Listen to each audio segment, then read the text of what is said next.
You want to grow bigger and stronger, don't you? Golly, sure. The number of obese Americans is now around 40%. About pancakes for dinner. Almost 7 grams of fat. Americans are getting increasingly and astronomically chronically ill, and it is largely because of our toxic, ultra-processed food system. Every January, millions of people make the same promise to themselves: lose the weight, this time for real.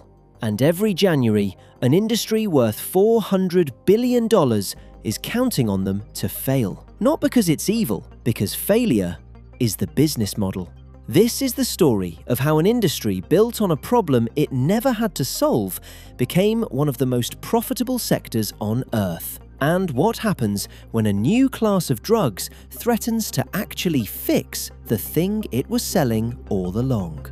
Ozempic. Ozempic. The game changer. Weight loss. Easy weight loss. Miracle diet drug. To understand this industry, you have to understand one uncomfortable number first: the failure rate. Most commercial diet programs see the vast majority of participants regain the weight within a few years. In a normal industry, that would be a 5-alarm crisis. Customers leaving unsatisfied, refunds pouring in, lawsuits.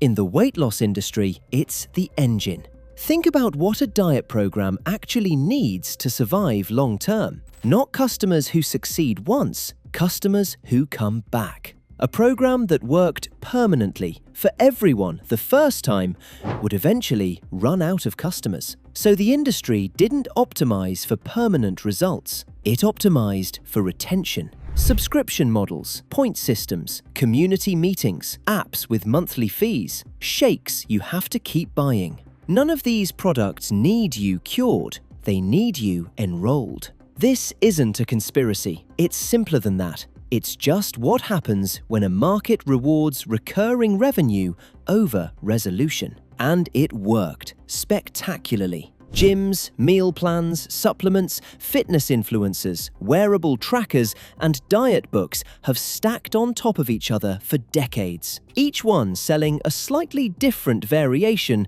of the same unmet promise.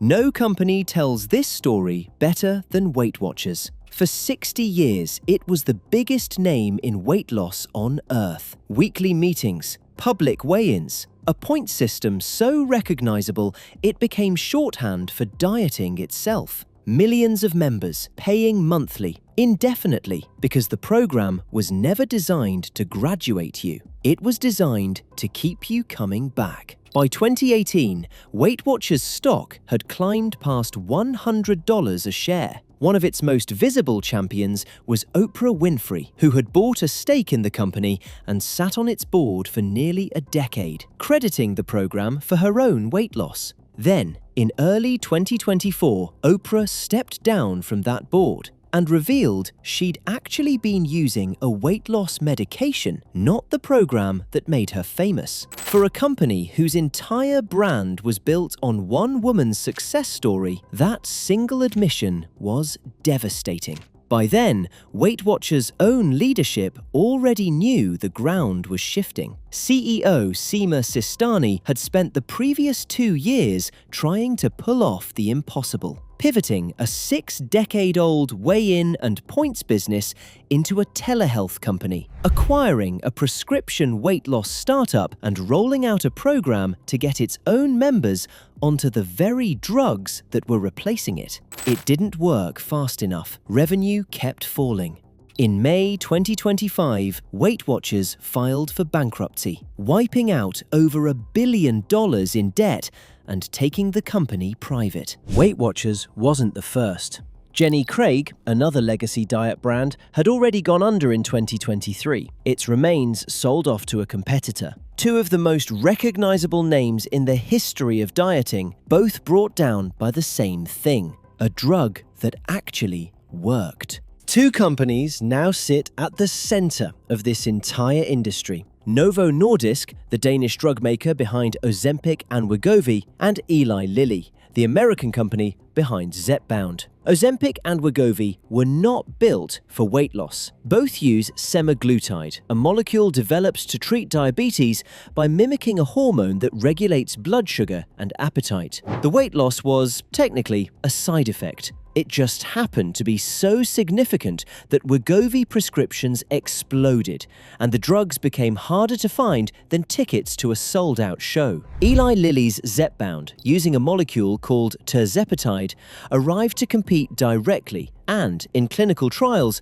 produced even greater average weight loss than its rival. This should have been the moment that broke the entire weight loss industry wide open. Instead, both companies discovered something almost as profitable as the drug itself: control over how it's sold. To understand the scale we're talking about, look at just 1 year, 2025. Novo Nordisk's diabetes drug Ozempic alone brought in roughly $18 billion.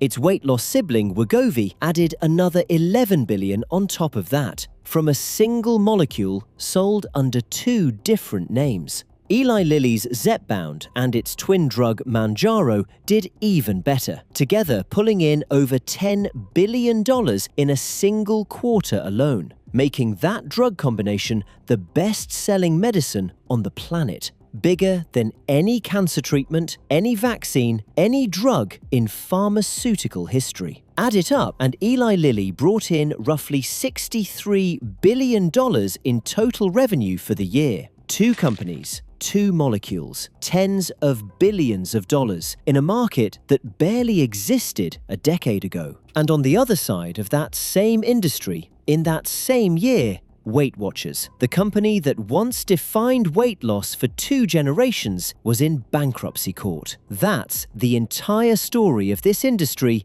in one snapshot. It's not shrinking. It's not disappearing. The money never left the building. It just moved to a different floor. List prices for both drugs run over $1,000 a month, but almost nobody pays that. Novo Nordisk sells Wegovy directly through its own NovoCare pharmacy program, with cash prices as low as $149 to $349 a month, depending on the dose.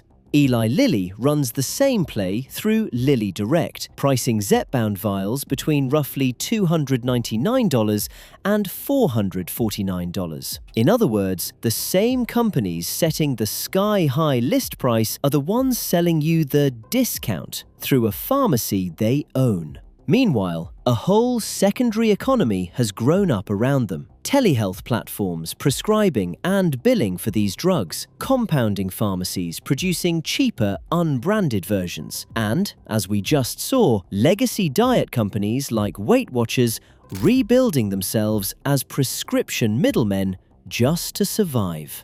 For over 20 years, federal law banned Medicare from paying for any weight loss drug, no matter how well it worked. If you were 65 or older and wanted Wegovy or Zepbound for obesity alone, you paid full price, often over $1,000 a month, out of your own pocket.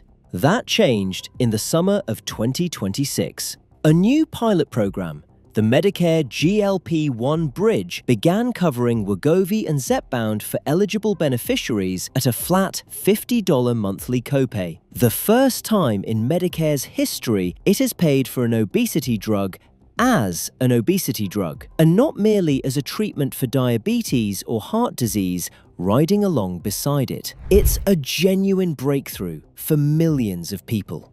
But look at how it was built. The copay doesn't count toward a patient's deductible or annual out-of-pocket cap. The program is scheduled to expire at the end of 2027 unless Congress acts, and it only exists at all because Novo Nordisk and Eli Lilly negotiated directly with the federal government over price. Meanwhile, roughly 80% of adults on Medicaid still live in a state offering no coverage path for these drugs at all. Coverage today depends less on medical need than on which insurance you happen to have, which state you live in, and what a handful of companies agreed to charge. Every actor in this system, the drug makers, the insurers, the telehealth platforms, the legacy diet brands reinventing themselves as prescription pipelines, has its own incentive. None of them are required to point toward the cheapest or fastest path to a patient's health. Weight Watchers didn't disappear because it was a scam. It disappeared because for 60 years, it never actually had to solve the problem it was selling. And then something came along that did.